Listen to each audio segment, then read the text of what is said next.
Hi sword friends, this is going to be a quick one. We are going to do a quick cutting demonstration with this beautiful Albion. This is my Albion Oakeshott, and it is a very unusual sword. It's kind of a one-of-a-kind design. This is based on a sword found in the Wallace collection, and the style of sword is very different. Hopefully you can see it down the camera. It's got very prominent ridges running down the middle, the way that the fuller is put in, with a hollow ground. Now, the type of blade is referred to as a Oakeshott type 10A, which is similar to this one here. So this is an Albion Oakeshott. They technically fall under the same type of blade design. So type 10s are similar to Viking Age style swords, which tend to be broad with rather rounded tips. 10As tend to be a little bit longer than the typical type 10s. But as you can see, if you look down the flat of them, the Oakeshott has a much more typical, just kind of lenticular cross section, whereas this one has all sorts of unusual planes with a kind of double ridge and a hollow ground edge. And a lot of folks who have looked at this have asked about the performance of the sword, because it does tend to be very slightly stiffer for its length, and there's questions about if that's going to affect the cutting ability of the sword. So this is a lighter, more nimble sword than the Oakeshott. So if I just very quickly demo it, and forgive my form, but 1, 2, 3, 4, 5, 6. Compared to the Oakeshott, which is a longer sword.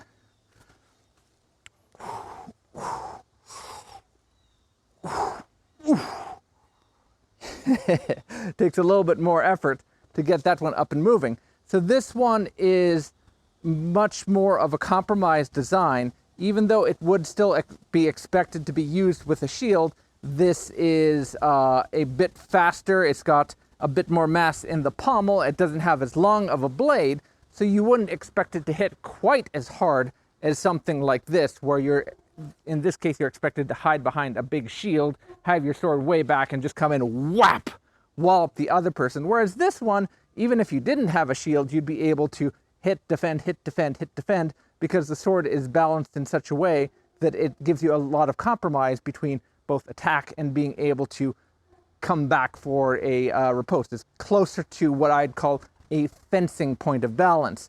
So the question is, how well can it cut? I have a pumpkin, let's give it a go. I'm not sure how many cuts the pumpkin will hold up on, so I'm going to use the Oakeshott first. If the pumpkin survives the attack from the Oakeshott, then we'll compare it with the Oakeshott to see if there's any noticeable difference between the cutting ability of the two swords. Now, the wife is letting me retire this pumpkin early because unfortunately it's bad. It's starting to rot.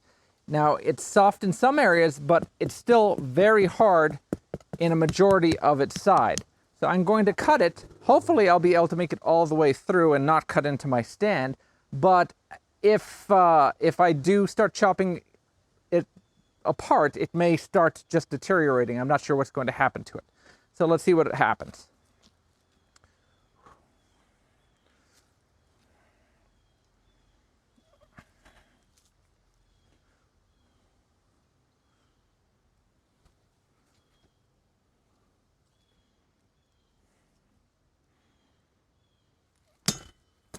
Okay, so that one went through very easily, and we shaved off, you can see, through the thicker part of the pumpkin, and it is still very intact and dense. This hasn't collapsed yet. There's a little bit of squish there, but not entirely. And it didn't have any problem going through that piece with that type of blow. I'll see if I can make a house out of it.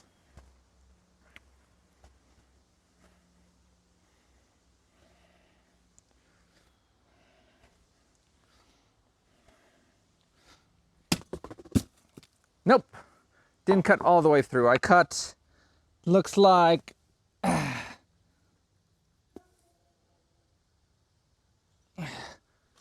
don't know if you can see it from that angle, but it looks like I cut about 80% of the way through, and I caught on the very end, and that was probably my fault. I was just trying to see if I could do a kind of low energy swing. It cut very evenly, very cleanly, very straight. I'm not seeing this type of cross section offer any difference in resistance against, this is a much thicker target than a water bottle. So I'm going to just do a kind of fast strike, very even, and just decapitate it. So if I do that,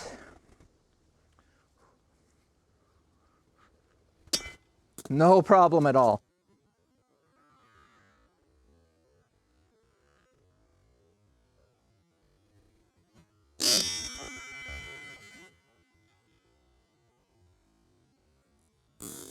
This type of blade is, even with the thick ridge in the middle, has no problem if you're hitting in the cutting portion, going straight through a quote-unquote thicker target like this. And just for thrusting sake,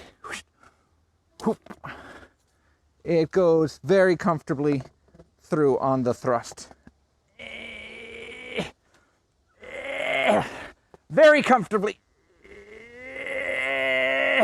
Perhaps too comfortably through. So again, that went, I don't have my ruler here, but just eyeballing it, that probably went 14 or 15 centimeters in. And again, there's always the concern of over-penetration. You don't have to go that deep to cause lethal wounding. The outside of a pumpkin has a consistency somewhere between flesh, like meat, and bone. So it's kind of like turning a person inside out, where you have the bone on the outside and then the soft skin on the inside. So yeah, very good showing from this sword. There's still enough pumpkin left. Let's bring the Gudjalt out. So the very slightly longer Gudjalt, longer and with a more authority in the blade, and I just love the sound it makes. I don't know if you can hear it sing. All right, let's go Viking on this.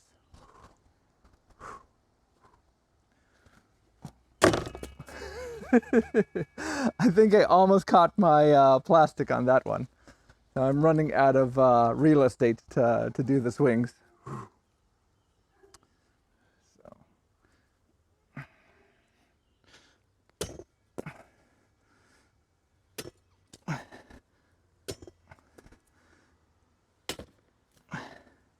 So this sword requires more energy to accelerate, so it doesn't want to speed up as fast, but it has a little bit more momentum. So that last strike, it was moving kind of slow, and I felt a lot of resistance when I hit the pumpkin.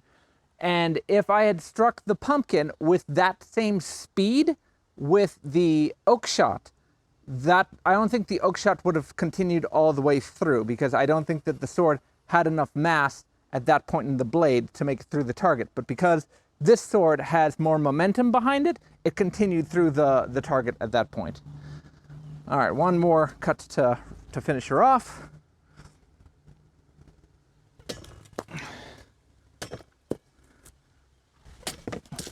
And there we have it. So, a comparison between the two. So, even though they're of similar blade types, they are intended for different types of sword play. The Gudjalt is a more deliberate sword, intended to be hidden and to come over and then take out a leg, or again, get around a much bigger shield than my little buckler here, to be able to reach behind your big Viking Age shield and snap off an ankle or catch an unexposed wrist or neck or head or what have you. And once it does, it's going to be devastating. Whatever it catches, if it's unarmored, it's taking probably off completely. The Oakeshott, by comparison, it can still deliver debilitating cuts, but it's going to be a lot faster, and you're going to be able to get out and back in order to be able to do it. And it's very interesting. I really wonder what warrior was interested in making a sword that looked like that. Were they just interested in making a beautiful sword that stood out from the crowd, or did they have something very specific in mind? We'll have to review it in depth at a later date. Until next time, guys, take care.